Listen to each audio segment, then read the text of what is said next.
एक समय की बात है। एक गांव में एक भूतिया घर था।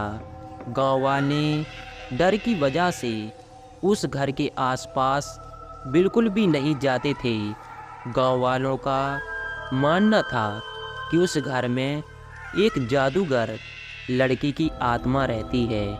एक दिन गांव के कुछ साहसी बच्चे उस भूतिया घर में जाने का और उस घर में घूमने का फैसला कर लेते हैं। बच्चे जब घर के सामने गए तो उन्होंने देखा कि उस घर की सिर्फ एक खिड़की खुली हुई है।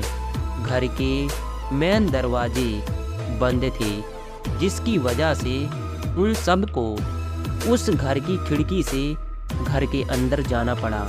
वे अंधेरे में घर के अंदर घूम ही रहे थे कि अचानक से घर की खिड़की जैसे ही बंद हुई, यह देखकर सारे बच्चे डर गए। अचानक से वह लड़की का भूत उनके सामने आ गया और उनके सामने जोर जोर से हंसने लगा और कहा कि अब तुम सब मेरी बंदी हो। मैं किसी को जिंदा नहीं छोड़ूंगा।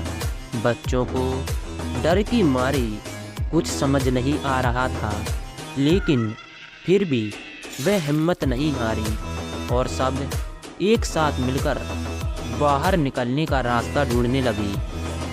ढूंढते ढूंढते एक बच्चे को एक पुरानी किताब मिली, जो कि एक जादुई किताब थी और उस किताब में एक जादुई मंत्र लिखा था, जिसके उच्चारण करने से वह भूत घर से दूर भाग सकता था।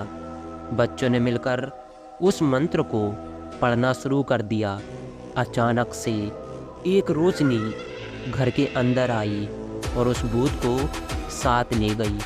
भूत के घर से बाहर जाते ही घर के सारे दरवाजे और खिड़कियां अपने आप खुल गईं और बच्चे दौड़कर बाहर निकल आए। उस दिन से वह घर भूत से आज़ाद हो गया। गांव वालों ने सारे बच्चों के साहस की काफ़ी ज़्यादा तारीफ़ की और उन सब बच्चों को इनाम भी दिया। अब गांव वालों को उस घर से बिल्कुल भी डर नहीं लगता था। आई होप दोस्तों आप लोगों को यह कहानी अच्छी लगी होगी। अगर कहानी अच्छी लगी है तो मुझे कमेंट में